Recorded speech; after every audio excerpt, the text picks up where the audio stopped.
Very good morning बच्चों आपको पता है मैंने लास्ट लेक्चर में 6 न्यू टॉपिक डिस्कस किए थे।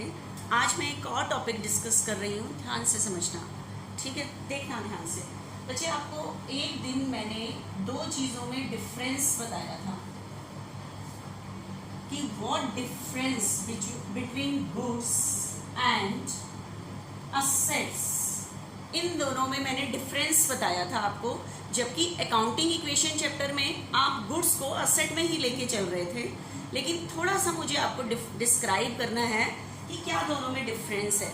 जैसे आपको मैंने एक दिन पहले भी किसी लेक्चर में बताया था कि जैसे अगर हम कपड़े का बिजनेस कर रहे हैं, कपड़े के बिजनेस में हम परचेज क्या करके आएंगे? कपड़ा। सेल भी क्या करेंगे? कपड़ा ही सेल करेंगे, मतलब कपड़ा ही परचेज करेंगे, कपड़ा ही सेल करेंगे।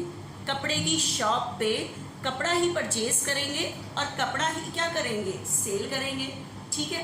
तो बताओ कपड़े की शॉप पे किस लिए आ रहा है? क्यों परचेज किया हमने?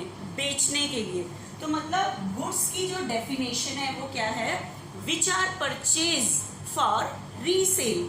जो चीज मैंने बेचने के लिए खरीदी है वो गुड्स होती है। जैसे कपड़े की शॉप पे कपड़ा गुड्स है, लेकिन कपड़े की शॉप पे एसी लगा हुआ है, कपड़े की शॉप पे फर्नीचर है, जो एसी फर्नीचर जो कपड़े की बिल्डिंग, कपड़े की शॉप की जो बिल्डिंग है वो बेचने के लिए थोड़ी है वो सारी चीजें, ठीक है? तो वो तो बिजनेस को लॉन्ग टर्म प्रॉफिट अर्न करने के लिए यूज होंगी वो सारी चीजें, वो बेचने के लिए नहीं पड़ी।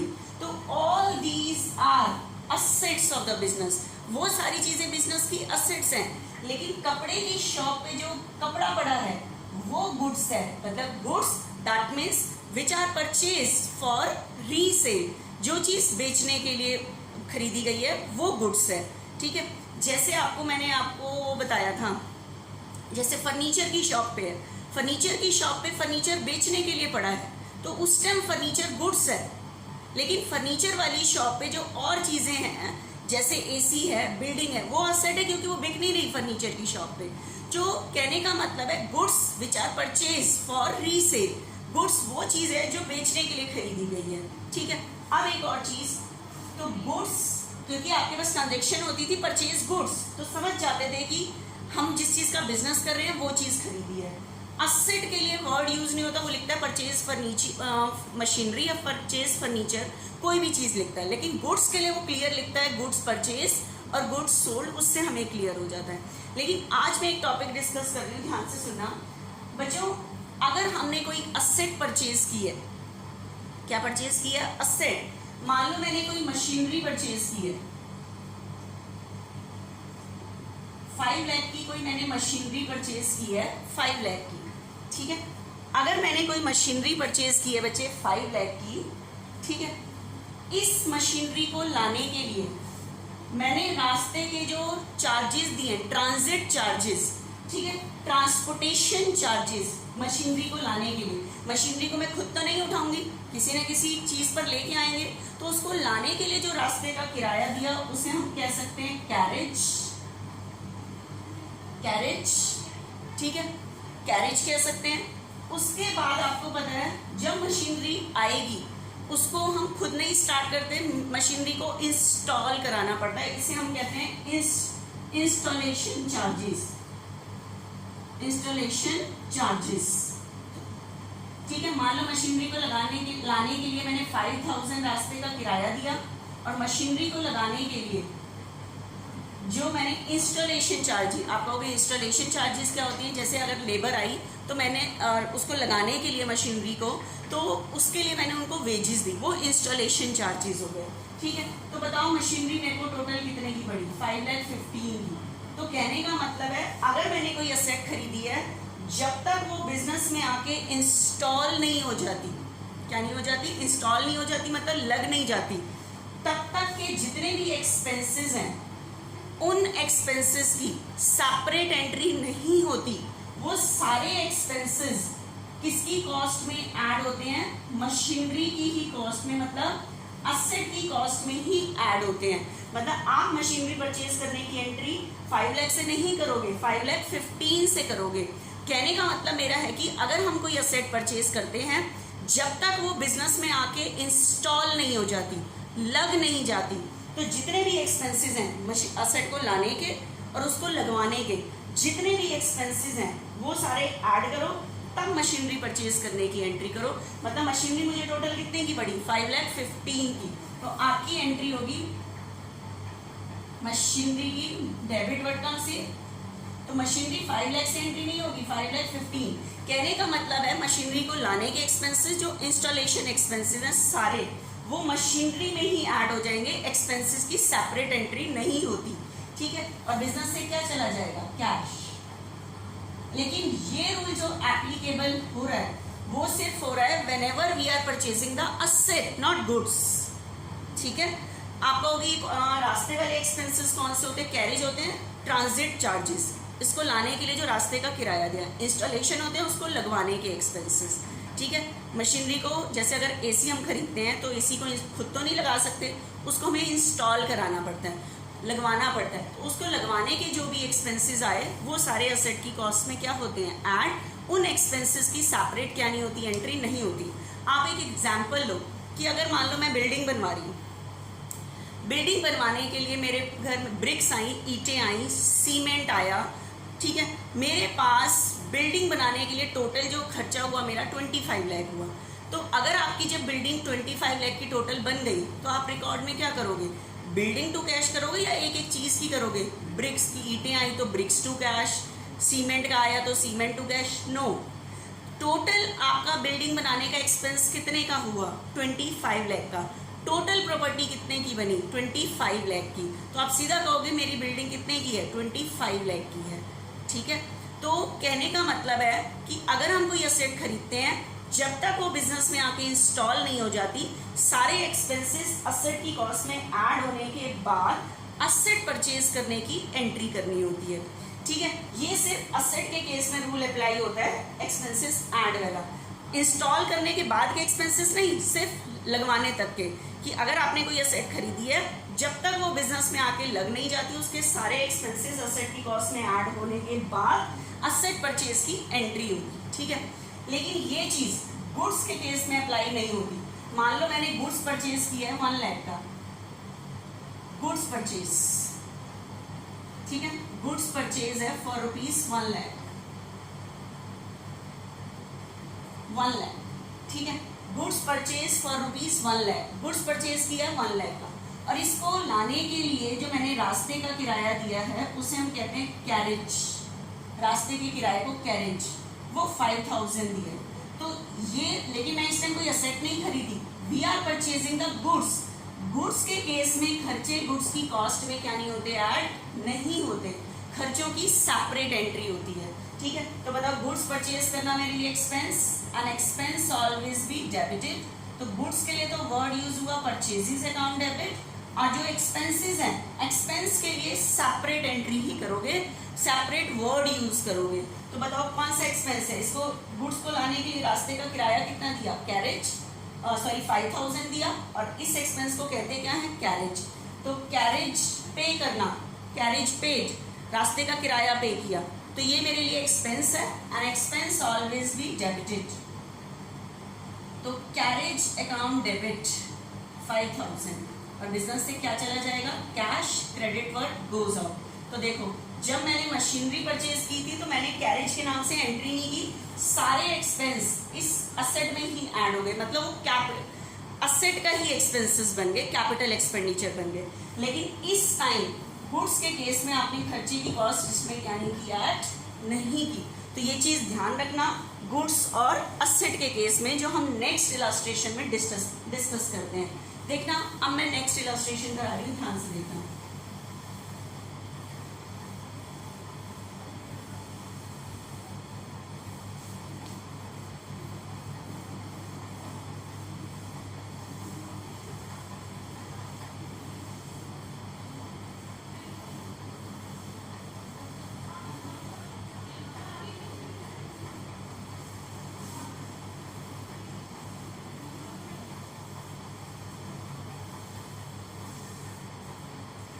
देखना अच्छे तरीके से नेक्स्ट इलस्ट्रेशन, मैंने आपको इलस्ट्रेशन करा दी थी 15 तक.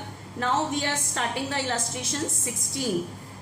ध्यान से सुनना, आपके पास ट्रांजेक्शन में लिखा हुआ है इलस्ट्रेशन 16 में, journalise the following item in the books of Radha Kamal and sons. ठीक है, एंड गिव सुटेबल नरेशन. वही जनरल एंट्रीज करनी है. तो देखना, मैं लाइन से देखती रहती हूँ क्या क्या चीज़ है. Bought goods from Nilesh. आपके पास फर्स्ट ट्रांजेक्शन है bought goods from Nilesh. Bought goods from Nilesh for cash. For cash, rupees 50,000. Rupees 50,000, and also paid 1,000 for their carriage, and also paid 1,000 for carriage. पहले तो चेक करो कि what we are purchasing. bought goods, asset नहीं purchase की, goods purchase किया है. ठीक है, asset परचेज नहीं की, क्या परचेज किया है? goods. ठीक है, क्योंकि asset होती तो लिखता, मतलब ऐसे वर्ड होता फर्नीचर परचेज, तो वो होता asset. goods के लिए वो वर्ड यूज लगता है goods. तो goods परचेज किया है from नीलेश, लेकिन क्लियर लिखा हुआ है for cash. तो गुड्स परचेज करना मेरे लिए एक्सपेंस है. An expense always be debited. तो परचेजेस अकाउंट डेबिट 50,000. अब गुड्स परचेज करने के लिए वो कह रहा है कैरेज कितना पे किया? 1,000. तो ये गुड्स को लाने के लिए जो ट्रांसपोर्टेशन चार्जेस दिए वो हैं. गुड्स के लिए जो एक्सपेंसेस होते हैं वो गुड्स की कॉस्ट में ऐड नहीं होते, एक्सपेंस की सेपरेट एंट्री होती है. ठीक है, तो कैरेज अकाउंट डेबिट. कैरेज क्यों डेबिट हुआ? एक्सपेंस है. An expense always be debited. अब बिजनेस से क्या चला जाएगा? कैश. इस टाइम बेशक से नेम है, लेकिन फॉर कैश क्लियर लिखा हुआ है. तो गुड्स आएगा, कैश जाएगा, और एक्सपेंसेस की भी पेमेंट कैश होगी. नरेशन लिख दोगे यहाँ पे जो भी लिखी हुई है. ठीक है, नेक्स्ट देखना मेरे पास नेक्स्ट ट्रांजेक्शन क्या आ रही है यहाँ पे. Paid to Sita. आपके पास नेक्स्ट ट्रांजेक्शन बचे यहाँ पे आ रही है paid to Sita 9650 in full settlement of her dues of rupees 10,000. आपके पास नेक्स्ट ट्रांजेक्शन ये है, second transaction. Paid to Sita 9650. Sita को कितनी पेमेंट हुई है? 9650 in full settlement of her dues. Sita की ड्यूज की फुल सेटलमेंट कितनी थी? 10. At this time I am paying only rupees 9650. तो 350 का क्या रिसीव होगा? डिस्काउंट, क्योंकि हम कम पेमेंट कर रहे हैं. ठीक है, तो बताओ पेमेंट करने से जाएगा क्या? Cash. Credit word goes out.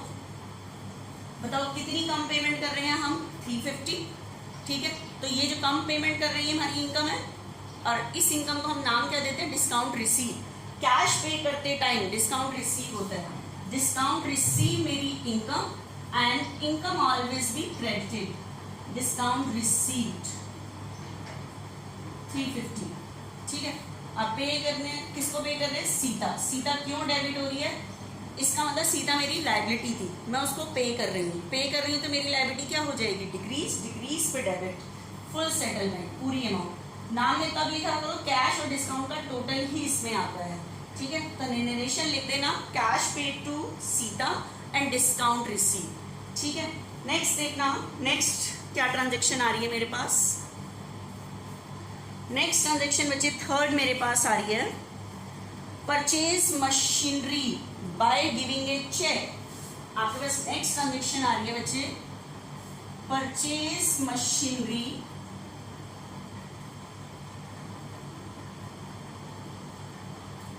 Bye giving cheque. Purchase machinery by giving cheque. By giving a check of rupees 3 lakh और नेक्स्ट मेरे पास लिखा हुआ है एंड पेड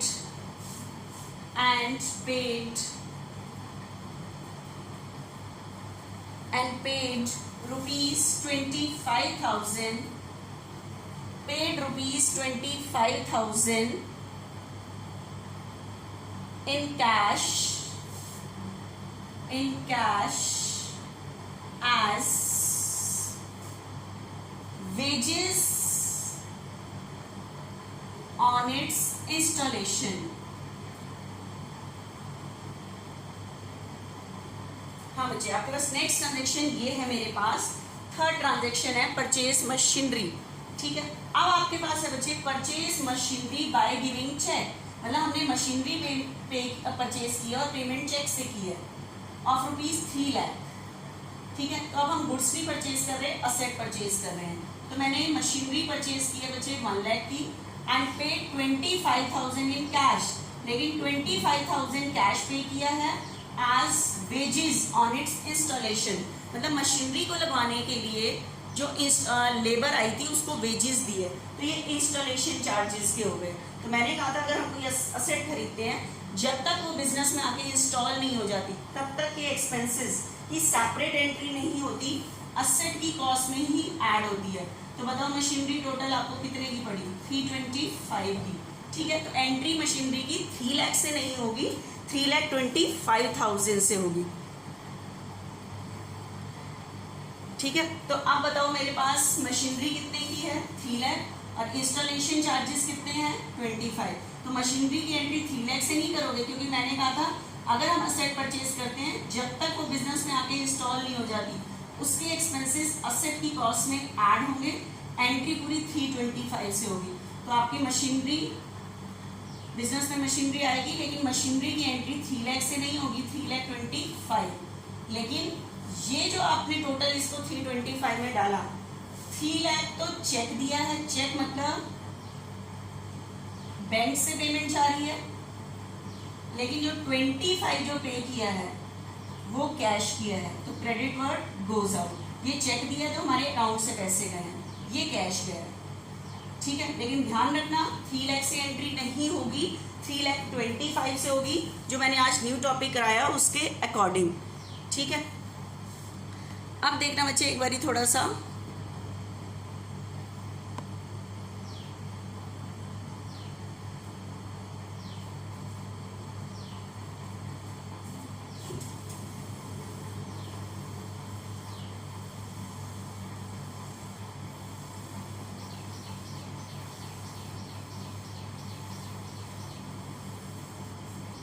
नेक्स्ट आपके पास ट्रांजेक्शन आ रही है बच्चे bricks for rupees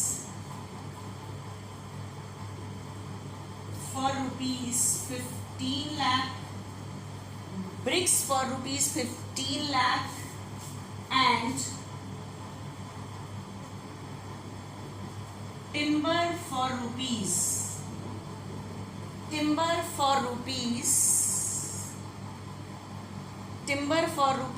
1 lakh,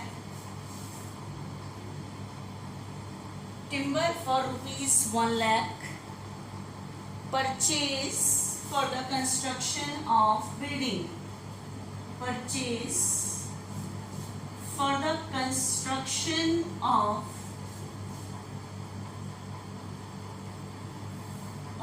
building। ठीक है, construction of building and payment made by cheque and payment made by cheque. आप बताओ, ब्रिक्स फॉर रुपीज 15 लाख मतलब 15 लाख की तो हमने ईंटें खरीदी हैं, एंड टिम्बर लकड़ी, घर को बनवाने के लिए लकड़ी भी आती है दरवाजों के लिए। Timber for rupees 1 lakh purchase, ईंटें 15 लाख की, टिम्बर कितने की?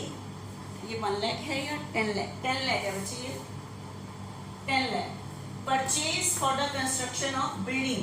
ये दो चीजें क्या बनाने के लिए खरीदी हैं? बिल्डिंग। तो बच्चे आपकी इन सब चीज़ों का सीमेंट, लकड़ी, ईंटें बन के बनी तो बिल्डिंग ना, बनी तो असेट ना।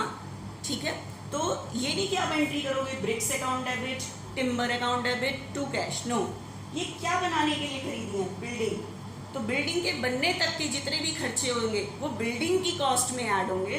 तो इनकी जो एंट्री होगी, तो टोटल बिल्डिंग 15 लाख और 10 लाख। तो बताओ बिल्डिंग टोटल कितने की बनी? 25 लाख की। तो बाकी बनी तो क्या? बिल्डिंग असेट बढ़ी। तो बिल्डिंग अकाउंट डेबिट 25 लाख। लेकिन कह रहा है payment made by cheque. Cheque मतलब आपके अकाउंट से पैसे जाएंगे। तो कैश को क्रेडिट नहीं करोगे, बैंक को क्रेडिट करोगे, क्योंकि बैंक से जा रहे हैं पैसे, बैंक गिवर है। ठीक है, building account debit to bank, ये ट्रांजैक्शन हो जाएगी आपकी। ठीक है बच्चे, नेक्स्ट देखना।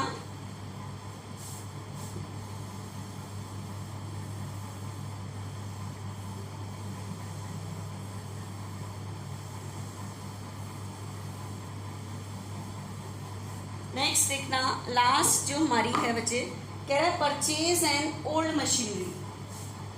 आपके पास नेक्स्ट ट्रांजेक्शन है purchase and old machinery. Purchase and old machinery ₹1 lakh. ठीक है, and spend 5,000 and spent ₹5,000 on its carriage.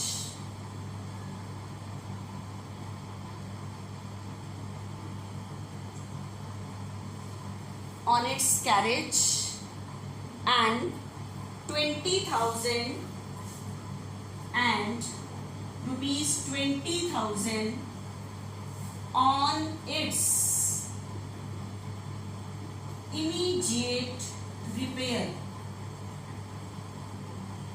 Immediate repair. Entire payment made by check. Entire payment made by check. अब बताओ बच्चे, एक चीज बताओ, अगर हम कोई ओल्ड मशीनरी परचेज करते हैं, ठीक है, अगर हम पुरानी चीज खरीदते हैं, जैसे मान लो मैंने कोई पुराना स्कूटर ही खरीदा, मैंने पुराना स्कूटर खरीदा, तो मैं इमीडिएट उसको रिनोवेट कराने के लिए उसका पेंट वगैरह या उसकी रिपेयर कराएंगे अच्छे से। तो अगर हम कोई पुरानी चीज़ खरीदते हैं तो इमीडिएट उसकी रिपेयर जो कराते हैं, तो वो उसका परचेज करने का ही एक्सपेंसेस हो जाएगा, तो असेट की कॉस्ट भी ऐड होगा। तो अगर आपने मतलब कोई पुराना स्कूटर 10 का खरीदा और 2000 उसकी रिपेयर पे कराया, खर्च किए, तो आप ये नहीं कहोगे मैंने स्कूटर 10 का खरीदा, आप कहोगे आपको वो पुराना स्कूटर 12 का पड़ा। तो आप जो रिकॉर्ड मतलब दिमाग में आपके जो रिकॉर्डिंग होगी वो 12,000 बैठेगी। तो कहने का मतलब पुरानी मशीनरी या पुरानी कोई असेट खरीदते हैं तो रिपेयर का एक्सपेंसेस उसका परचेज करने का ही एक्सपेंसेस होता है, असेट की कॉस्ट में ऐड होगा। ठीक है, तो देखना एक बारी यहाँ पे क्या परचेज की गई है, ओल्ड मशीनरी परचेज की गई है। ठीक है, वैसे अगर हम कोई नई चीज़ खरीदते हैं तो नई चीज़ की तो रिपेयर कभी नहीं होती, वो तो टाइम के बाद होती है, तब वो ऐड नहीं होता। ये तो पुरानी चीज़ को हमें परचेज करते टाइम ही इमीडिएट रिपेयर करानी होती है, जिसकी वजह से वो असेट की कॉस्ट में ऐड हो रहा है।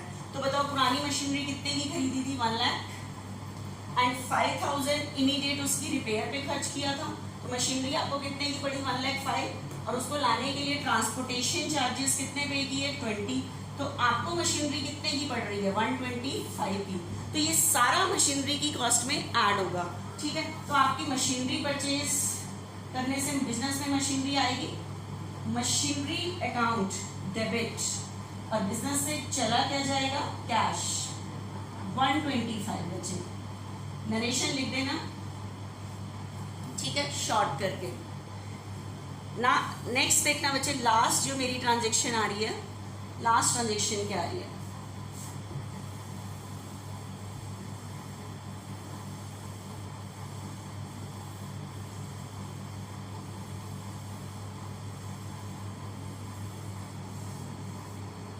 बच्चे लास्ट लिखा हुआ paid ₹2500, paid ₹2500, paid ₹2500 for repairing,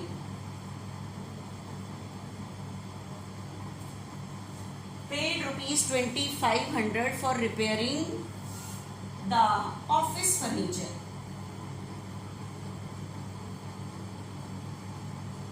बच्चे एक चीज़ बताओ, इस टाइम मैं कोई एसेट खरीद नहीं रही, कह रहा है फर्नीचर की, ऑफिस जो फर्नीचर है उसकी रिपेयर पे खर्च करना किया, उसकी रिपेयर कराई होगी, तो रिपेयर कराना तो मेरे लिए क्या होगा, एक्सपेंस। अब कोई मैंने कोई फर्नीचर कोई पुराना खरीदा थोड़ी है, मैं कहूँ रिपेयर को आप फर्नीचर की कॉस्ट में ऐड कर दो, नो। आपका कोई फर्नीचर है उसकी आपने रिपेयर कराई, तो रिपेयर कराना मेरे लिए एक्सपेंस है। An expense always be debited, तो रिपेयर अकाउंट डेबिट, अब बिजनेस से चला क्या जाएगा, कैश 2500, ठीक है। अगर हम कोई चीज परचेज करते हैं, असेट परचेज करते हैं, जब तक वो बिजनेस में आके इंस्टॉल नहीं हो जाती तब तक के एक्सपेंस ही असेट की कॉस्ट में ऐड होते हैं, उसके बाद के नहीं होते। ये नहीं कि आपने कोई मशीनरी परचेज की है और उसके एक्सपेंसेस, मशीनरी परचेज की है और उसके बाद साल के बाद रिपेयर करा रहे हो, आपको उसको मशीनरी में ऐड कर देना हो, रिपेयर की सेपरेट एंट्री हो, ठीक है।